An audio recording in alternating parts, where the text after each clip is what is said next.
Hər kəsə salam əziz müəllimlər. Bugünkü izahımız olacaq 6-cı sinif dərsliyindən metal pəstahların yiyələnməsi, ştangen, pərgar. Birinci baxaq, yiyələnmə əməliyyatı nə üçün yerinə yetirilir? Burada məqsəd nədir?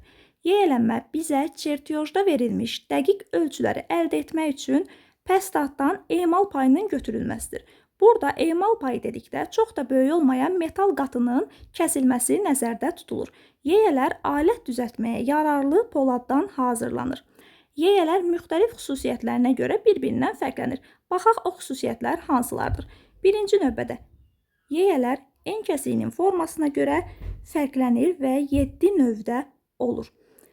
Yastı yiyələr, yarım dairəvi formalı yiyələr, kvadrat yiyələr, üçüzlü yiyələr, dairəvi yiyələr, romb şəkilli yiyələr və nəhayət bıçaq şəkilli yiyələr.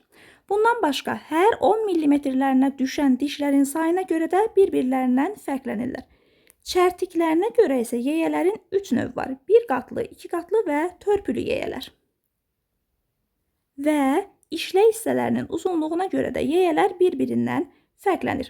Deməli, en kəsiyinin formasına, çərtiklərinin növünə, hər 10 millimetrə düşən dişlərin sayına və işlək formanın uzunluğuna görə bir-birindən fərqlənir.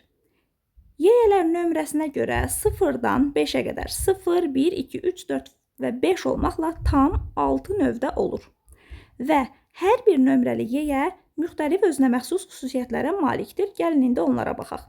Birinci 0 və 1 nömrəli yiyələr. Onlar kobud emal zamanı istifadə olunur və onlara deyirlər dəlici yiyələr.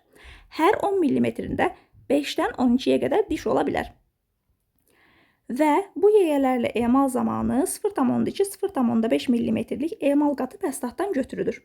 Kobud emaldan sonra növbəti mərhələ 2 və 3 nömrəli yiyələrlə emaldır. Həmin yiyələrə orta çərtikli və yaxud xüsusi yiyələr də deyilir. Bu yiyələrin 10 millimetrinə 13-dən 26-ya qədər diş düşür. Metalın əsas qatı dəlici yiyələrlə, yəni 0,1 nömrəli yiyələrlə götürüldükdən sonra 2-3 nömrəli yiyələr iş prosesinə başlayır və onlarla emal zamanı 0,1-0,3 millimetrlik bir emal payı pəstahdan götürülür. Və növbəti məxməri yiyələr. Məxməri yiyələr 4-5 nömrəli yiyələrdir və onların 10 millimetrinə 42-dən 80-ə qədər diş düşür. Və məxməri yiyələr səthin son təmizlənməsi və cilalanması əməliyyatı zamanı bizə lazım olan yiyələrdir. Onların da hər gedişində 0,5-0,1 mm qalınlığında metal qatı götürülür. Yiyələr müxtəlif uzunluqda olur. 100 mm-dən başlayaraq 400 mm-ə qədər ola bilər. Yiyələnmə əməliyyatı yerinə yetirən zaman əlimizdə olan yiyə emal olunan pəstahdan 150 mm uzun olmalıdır. Keçirik natfillərə.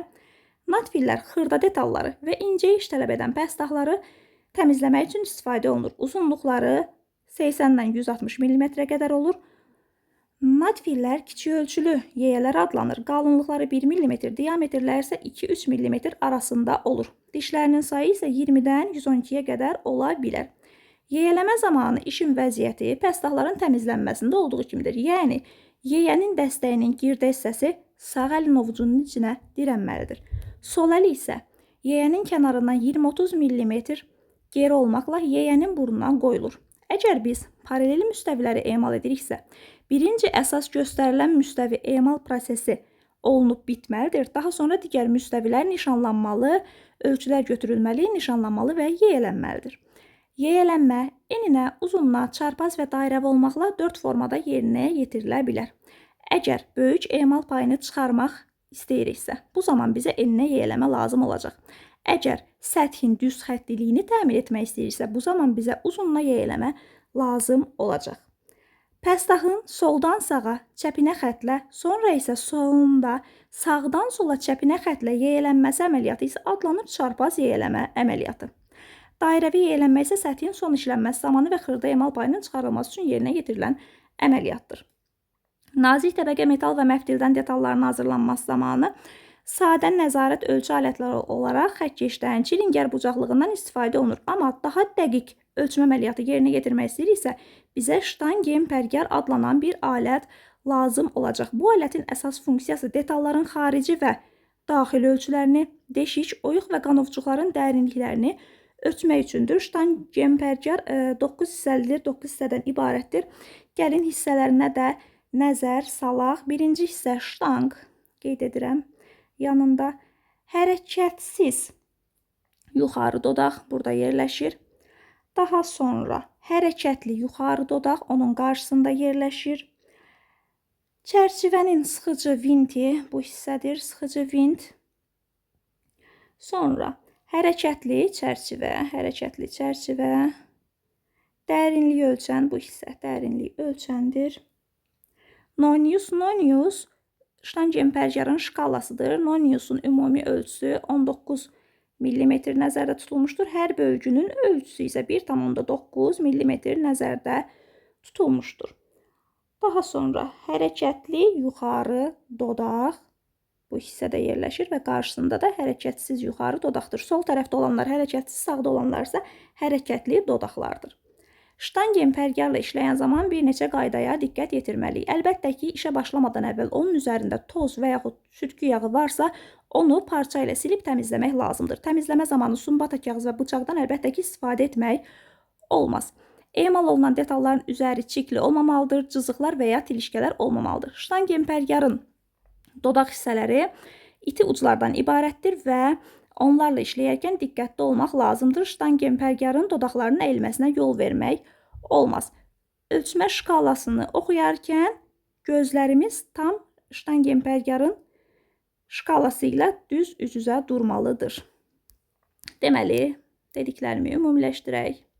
Deməli, yeyələr pəstatdan çox da böyük olmayan emal payını çıxarmaq və çertiyojdakı dəqiq ölçüləri əldə etmək üçün yerinə yetirilir.